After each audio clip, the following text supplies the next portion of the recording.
My name is Wandrei, and this is my business career timeline. My chosen career path is public accounting auditing. The first step in my career timeline is to apply for internships.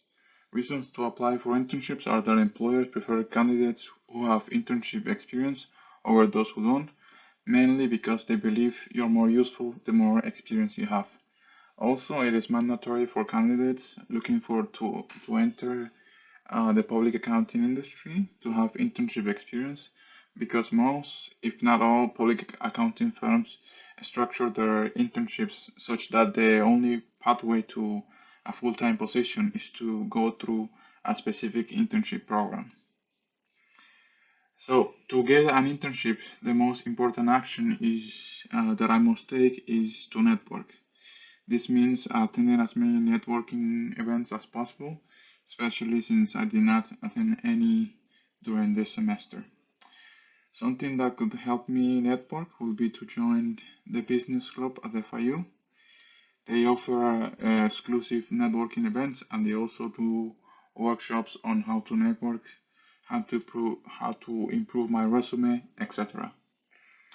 After I successfully network, the next step is to apply for internships online, and I can do that through either Handshake or LinkedIn. I can also use these platforms to direct message employers to learn more about a specific job, or to learn more about a specific company.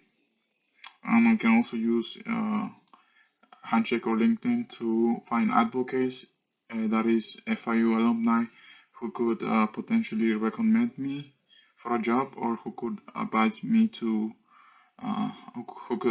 based on the step they personally took.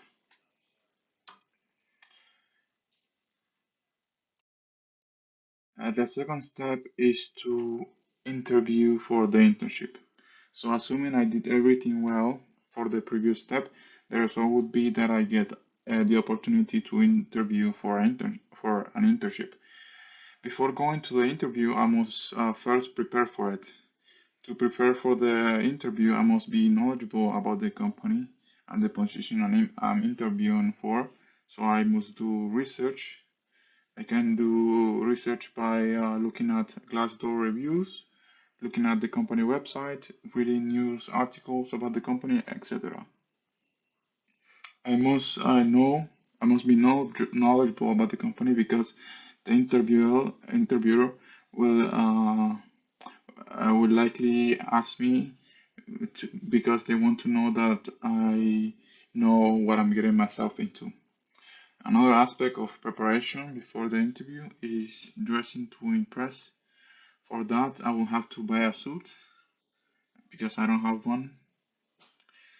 Also, rehearsing answers to typical behavioral interview questions, such as tell me about yourself. One resource that I can use for this is Interview Stream. It is important that I know my resume by heart, so in case the interview asks me to explain something or if they want me to go through my resume, then I can do it. If the interview is technical, for example, an Excel test, then I will do well to practice my Excel skills. Then, during the interview, I must make a good impression with the must make a good first impression with the interviewer by being polite, saying thank you and please, addressing them in a polite manner, confidently shaking their hand, and making friendly eye contact. I must also project confidence by speaking clearly and sensibly. Also, it is important not only to talk only about what I can provide to the company and not to talk about myself. So the third step is to do well in the internship. So if I do well in the interview and I get the internship offer, I will. It is important that I do well in the internship so that I can get the full-time offer. So the most important aspect of internships is networking.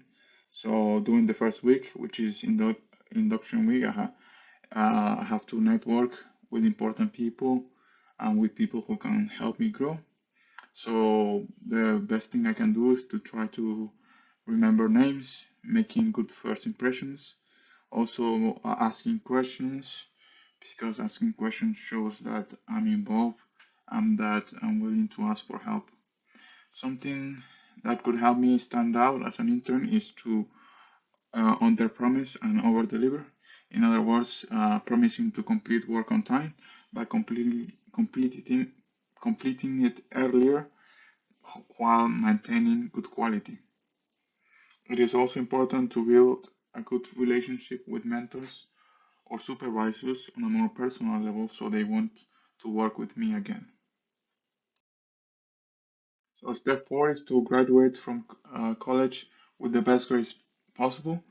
I should try to keep my GPA over 3.0, ideally 3.5, because it looks good on my resume if I decide to add it, and because if in the future I decide to get into a master's program, I will have the necessary GPA to be eligible. I should also strive to not fail any classes so that I can graduate on time. Graduating on time is important because it will allow me to enter the workforce and start making money as soon as possible. So the fifth and final step is to get the remaining 30 credits to be eligible for the CPA exam, and also getting the 1 year full-time experience that is necessary for the CPA license. So after I graduate from college, I will hopefully have a full-time job at a public accounting firm. So the first year or the first and second year, I will use them to get the necessary experience, which is 1 year of full-time work, while also taking classes online and getting the 30 credits, which I need to complete the 150 credits, which are necessary to take the exam. Then by the time I take all of the necessary credits, then I will take the exam. Hopefully I pass it, and then officially I will get the CPA certification and then be able to be a CPA. So that is all. Thank you for listening.